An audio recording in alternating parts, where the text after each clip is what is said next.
ऋतं पुरस्तात् शुक्रमुच्चरत् पश्येम शरदा शतं जीवेम शरदा शतं शृणुयाम शरदा शतं प्रब्रवाम शरदा शतमधीनास्याम शरदा शतं भूयश्च शरदा शतं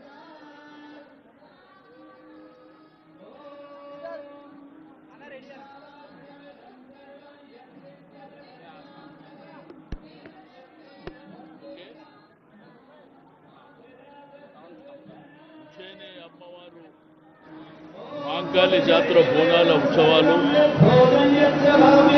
మరి ఉదయము 3 గంటలకు ప్రారంభమైనటువంటి ఈ ఉత్సవాల్లో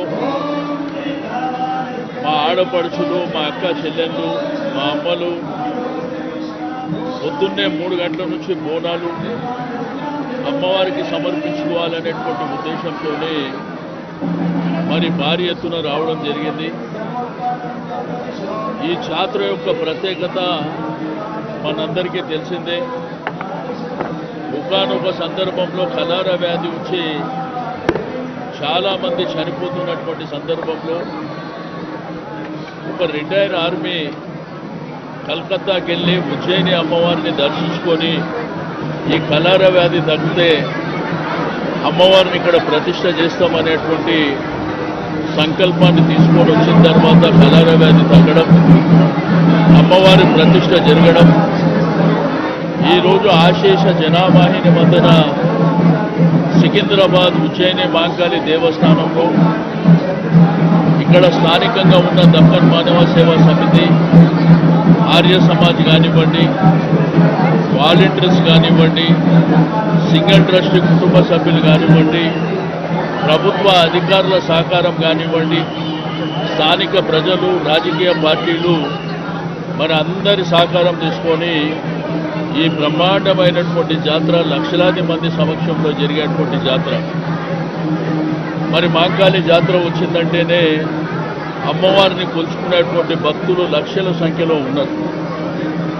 బ్రహ్మాండమైనటువంటి వర్షాలు పడాలి, పాడి పంటలతోనే రైతాంగం అంతా సంతోషంగా ఉండాలి, ప్రజలందరూ అమ్మవారి దీవెనలతోనే మరి సంతోషంగా ఉండాలనేటువంటి సంకల్పంతోనే అమ్మవారికి మొక్కులు చెల్లించుకోవడం.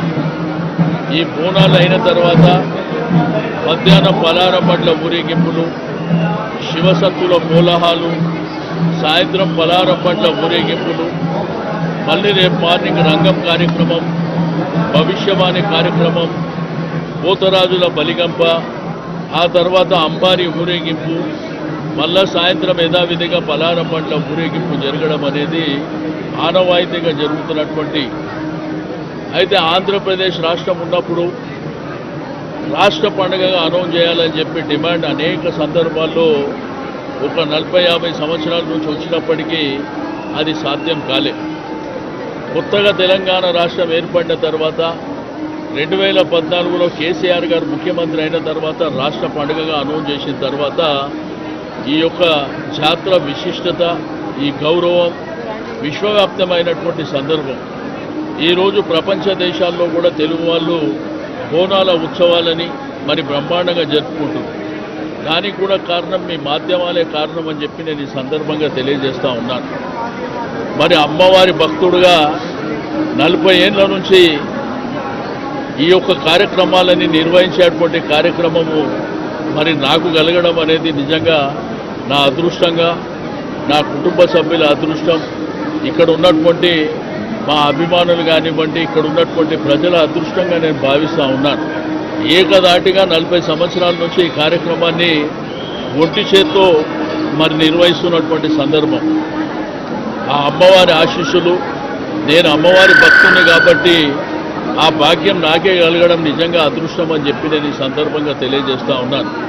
మరి బోనాల జాతర వచ్చిందంటేనే ఒకవైపున అమ్మవారు, రెండో వైపున నేను ఉండే విధంగా ఈ కార్యక్రమాన్ని నా భుజ స్కంధాలపై వేసుకొని అందరి సహకారం, అందరూ చిన్న పెద్ద, ఇక్కడ రాజకీయాలు లేకుండా రాజకీయాలకు అతీతంగా ఈ యొక్క కార్యక్రమాన్ని నిర్వహించుకోవడం, వచ్చినటువంటి భక్తులకు అమ్మవారి దర్శనం కల్పించడం, ఏర్పాట్లలో లోటుపాట్లు లేకుండా అన్ని జాగ్రత్తలు తీసుకోవడం అనేది మరి మనం ఎన్నో మీటింగ్స్లో ఏర్పాటు చేసుకొని కోఆర్డినేషన్ చేసుకొని మరి ఇంత పెద్ద జాతర, ఎందుకంటే మనకి మాంకాళి టెంపుల్ దగ్గర ఉండేటువంటి స్థలం తక్కువే, కానీ వచ్చే సంఖ్య లక్షలాది మంది ఈ యొక్క ప్రాంతానికి రావడం, నేను అధికారులకు, వాలంటీర్లకు, ఆర్య సమాజ్, దక్కన మానవ సేవ సమితి, రాజకీయ పార్టీలకు, ప్రజలకందరికీ శుభాకాంక్షలు తెలియజేస్తా ఉన్నాను. తప్పకుండా అమ్మవారి ఆశీస్సులు ప్రజలందరిపై ఉండాలని చెప్పి నేను ఈ సందర్భంగా తెలియజేస్తా ఉన్నాను. రైతాంగం బాగుండాలి, ప్రజలు బాగుండాలి, ప్రతి ఒక్కరు అమ్మవారి భక్తులు తప్పకుండా సంతోషంగా ఉండాలని కోరుకుంటూ సెలవు తీసుకుంటాను.